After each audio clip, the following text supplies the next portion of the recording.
জয় গুরু। বন্দে পুরুষোত্তমম পরম প্রেমময় শ্রী শ্রী ঠাকুরের রাতুল চরণে কোটি কোটি প্রণাম। কৃষ্টিবার্তা ইউটিউব চ্যানেলে সকল শ্রোতাবৃন্দ এবং দর্শক মণ্ডলী সকলকে আমার ইষ্টানুগ শ্রদ্ধাভক্তি ভালোবাসা।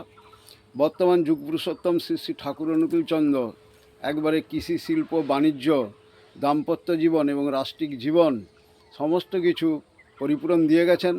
এই কৃষি সম্পর্কেও শ্রী শ্রী ঠাকুরের অগাধ বলা আছে, তার মধ্যে কিয়দংশ আমি আলোচনা প্রসঙ্গ থেকে পাঠ করছি। কৃষি এগ্রিকালচার কৃষি করা লাগে এমনভাবে যাতে প্রত্যেক মাসে একটা করে ফসল ওঠে, প্রত্যেক মাসে একটা করে ফসল ওঠে। শাকসবজি, বেগুন, পটল, ফলমূল ইত্যাদি তৈরি করবে, এমনভাবে পরিচালনা করবে যাতে প্রত্যেক মাসে একটা করে নামে। খাদ্যের অভাব যেন না হয়, কৃষির উপর দাঁড়িয়ে শিল্প করবে। যেমন পাট থেকে চট তৈরি করা যায়, আম থেকে আমের জ্যাম, জেলি ইত্যাদি করা যায়। কৃষি প্রত্যেক গৃহস্থের গৃহস্থালির অঙ্গ হিসাবে থাকবে। মেয়েরাও শিশুরাও কৃষির পেছনে খাটবে, তাতে স্বাস্থ্যও ভালো হবে, যোগ্যতাও বাড়বে। সবটার সাথে যেন মাটি থাকে। এগ্রিকালচার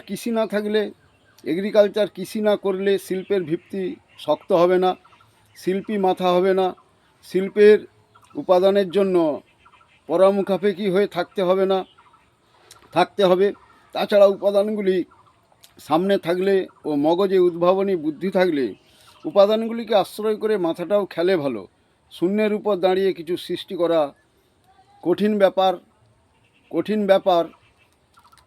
আমার যে সায়েন্টিফিক ট্রেনিং, বৈজ্ঞানিক শিক্ষার কথা বলি, তার ভিত্তি পতন হতে পারে কৃষির ভিতর দিয়ে। কৃষি ব্যাপারে এই সঙ্গে মাটির দিকে নজর পড়ে, জলের দিকে নজর পড়ে, বীজের দিকে নজর পড়ে, চাষবাসের দিকে নজর পড়ে, আবহাওয়ার দিকে নজর পড়ে, গরু, যন্ত্রপাতি, ফল ফুল, পোকামাকড়, সূর্য চন্দ্র সব দিকেই নজর পড়ে। হাতে কলমে করার ভিতর দিয়ে সব জিনিসটা সম্বন্ধে একটা মমত্বপূর্ণ অনুসন্ধিৎসা গজায়। আবার কিসে কি হয়, কোনটায় কিসের প্রতিকার হয় সে সম্বন্ধেও খেয়াল হয়। প্রয়োজনীয় কিছু সৃষ্টি করার আনন্দও অনুভব করা যায়। হাত পা মাথা মন একসঙ্গে তৈরি হয়। ছেলেদের বোধের জগতই বিস্তার লাভ করে। লেখাপড়ার মধ্যে কৃষিটা ঢোকাতে আমার খুব ইচ্ছা করে, তাহলে বোধহয় শিক্ষাটা অনেকখানি জীবন্ত ও বাস্তব হয়। প্রমথ দাও, অনেক বাড়িতে তো ছেলেপেলেরা কৃষি করে, কিন্তু তাতে ছেলেপেলেদের শিক্ষার দিক দিয়ে যে খুব সুবিধা হয় তা তো মনে হয় না। শ্রী শ্রী ঠাকুর পাঠ্য বিষয়ের সঙ্গে কৃষির যোগসূত্র রচনা করে দিতে হয়, আলাদা আলাদা করে রাখলে হয় না। আর কৃষি যাতে দায়িত্ব সহকারে করে তার ব্যবস্থা করতে হয়। আধ কাঠা জমির দায়িত্ব হয়তো একটা ছেলেকে দেয়া গেল। একটা জিনিস ফলাতে গেলে জমি তৈরি, বীজ বোনা ইত্যাদি থেকে শুরু করে পরপর যা যা করা লাগে সবই করবে দায়িত্ব সহকারে। যদি পোকা লাগে তা কীভাবে তাড়াতে হয় সেই ব্যবস্থা করবে। তীক্ষ্ণ নজর রাখতে হবে সব দিকে। সঙ্গে সঙ্গে সে হিসাব রাখবে এর পিছনে তার পয়সা ও শ্রম কত ব্যয় হলো, জিনিসটা যা হলো বিক্রি করলে কত পাওয়া যেত তাও হিসাব করবে। অভিজ্ঞতা লাভের জন্য প্রয়োজন হলে তা নিজে হাটে নিয়ে বিক্রি করবে।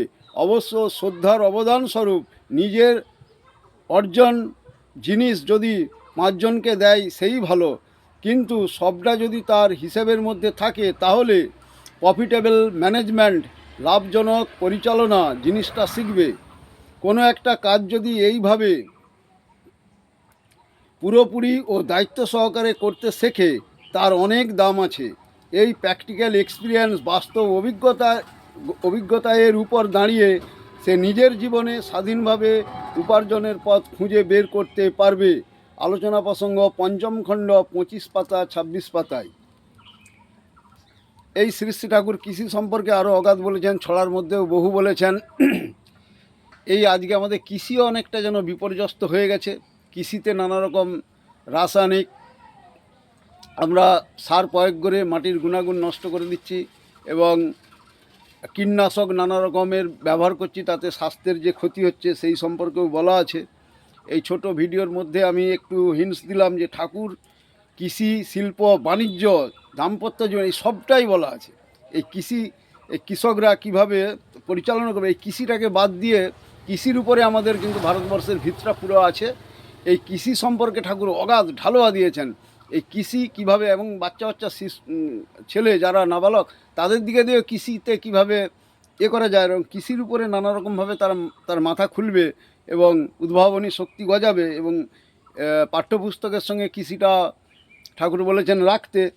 তো এই কৃষির উপরে এই কৃষি বিমুখ হয়ে পড়েছে, আজকে শুধু চাকরিমুখী হয়ে পড়েছে মানুষ, যার জন্যে এই আদর্শকে ধরে শ্রী শ্রী ঠাকুর অনুকূলচন্দ্র যে নির্দেশ দিয়েছেন আমার দিকে, তাতে আমার দিকে কিন্তু এই কৃষিকে খুবই গুরুত্ব দিতে হবে। কিন্তু কৃষি এখন উপেক্ষিত হচ্ছে, চাষিরা দাম পাচ্ছে না, কৃষি বিমুখ হয়ে যাচ্ছে এবং তারা এই যে সরকারি ব্যবস্থায় কিছু গাফলতি থাকার জন্যে এইসব জিনিস উৎপাদন করতে আজকে বর্তমানে আলু এত পর্যাপ্ত হয়ে গেছে, বিদেশে না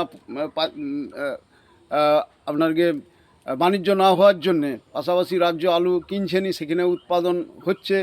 কিভাবে অন্য লাভজনক চাষ করা যায় এবং মাসে মাসে চাষ করা যায়, সেই মাথা খাটিয়ে এমন ফসল বার করতে হবে যেটা মাসে মাসে ফল দিবে, সেই সব ব্যাপারে ঠাকুরের প্রচুর পরিমাণে বলা আছে। এই বলাগুলোর আমাদেরকে প্র্যাকটিক্যাল সহকারে নিজের দিকে হাতে কলমে আমরা যদি করতে পারি, আমাদের কিন্তু অনেকটাই সুরাহা হতে পারবে। কৃষি ও শিল্প সম্বন্ধে আমাদের কি করতে হবে, এই প্রসঙ্গে শ্রী শ্রী ঠাকুর সৎসঙ্গ কৃষি স্থান করে এবং সৎসঙ্গী কৃষকদের দিয়ে উন্নত ধরনের কৃষি করিয়ে সেই জিনিসটা আশেপাশের লোকের মধ্যে চালিয়ে দিতে হবে। আর কৃষির উপর দাঁড়িয়ে নানা স্থানে কুটির শিল্প যাতে গড়ে ওঠে সেদিকে লক্ষ্য রাখতে হবে। প্রশ্ন, কোন কোন কুটির শিল্পের দিকে লক্ষ্য দিতে হবে? শ্রী শ্রী ঠাকুর, আমি যদি একটা লিস্ট করে দিই আর সেই লিস্ট অনুযায়ী যদি করতে যাও তাহলে কিন্তু হবে না। স্থানীয় অবস্থা, পরিস্থিতি, প্রয়োজন, সুবিধা ইত্যাদির উপর লক্ষ্য রেখে মাথা ঘামিয়ে দেখতে হবে। অনুসন্ধিৎসাপূর্ণ উদ্ভাবনমুখর সেবাবুদ্ধি শিল্পের প্রাণ, তাতে তাতে তাকে তাকে তাকে থাকতে হয়, ওই নিয়ে ধ্যান করতে হয়। কিন অবজারভেশন, তীক্ষ্ণ পর্যবেক্ষণ নিয়ে চলতে হয়। যাদের এই ধরনের ন্যাক তীক্ষ্ণতা আছে তাদের সঙ্গে আলাপ আলোচনা করতে হয়, নিজে পড়াশোনা করতে হয়। মানুষের প্রয়োজন কী এবং তার পূরণ কিভাবে হতে পারে এই নিয়ে ভাবতে হয়। এই রকম করতে করতে মাথায় খেলে যায়। শুধু তোমার মাথায় খেললে হবে না, যে করবে তার মাথায় খেয়াল চাই। আবার কতকগুলি চরিত্রগত গুণ না থাকলে কিন্তু শিল্প বা ব্যবসায়ে কৃতকার্য হওয়া যায় না। সেই গুণগুলি আয়ত্ত করতে হবে। সেই গুণগুলির লক্ষণ কী? প্রশ্ন। শ্রী শ্রী ঠাকুর, প্রধান গুরু হলো মানুষকে সেবা দেওয়ার বুদ্ধি। কত সস্তায় কত সুষ্ঠু ও সুন্দরভাবে মানুষের অভাব ও প্রয়োজন মেটানো যায় সেই ধান্দা থাকা চাই। প্রীতিজনক ব্যবহার জানা চাই। আর চাই নিরলসভাবে পরিশ্রম করার অভ্যাস। কথা ঠিক রাখা চাই এবং সততা বজায় রাখা চাই। চারিদিকে নজর রেখে যখন যেটা করার তখন সেইটা করা চাই। মূলধনে তো কখনো হাত দেওয়াই চলবে না, এমনকি পারলে লাভের অর্ধেক মূলধনের সঙ্গে যোগ করতে হবে। আর কষ্ট করে হলেও আর অর্ধেকটা দিয়ে চালাতে হবে।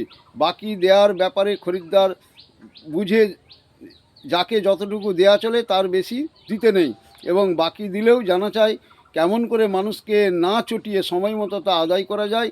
অনেকের এ বিষয়ে মাত্রাজ্ঞান থাকে না, যাকে তাকে যথেচ্ছ বাকি দিয়ে চলে এবং পরে তা আদায় করতে না পেরে ব্যবসা গুটিয়ে দেয়। হিসাবপত্রও খুব ভালোভাবে রাখতে হয়। ব্যাপারটা উন্নতি ও লাভের দিকে চলে না, অবনতি ও লোকসানের দিকে চলে, সে বিষয়ে খেয়াল থাকা চাই। আর কেমন করে তাকে উন্নতি ও লাভের দিকে চালনা করা যায় সেই কৌশলও আয়ত্ত করা চাই। কৃতিত্বের সঙ্গে শিল্প ব্যবসায় যারা করে প্রথমটা কিছুদিন শ্রদ্ধা অনুসন্ধিৎসা নিয়ে তাদের সঙ্গে সঙ্গে হাতে কলমে কাজকর্ম শিখলে ভালো হয়। দেখতে দেখতে করতে করতে কতগুলি প্রয়োজনীয় অভ্যাস আয়ত্ত করা যায়, তখন স্বতন্ত্রভাবে করলেও আটকায় না। আর ছোট থেকে শুরু করে বড় করা ভালো। অভিজ্ঞতা অর্জন না করে অনেক টাকা ঢেলে প্রথমেই বড় কিছু না করা ভালো।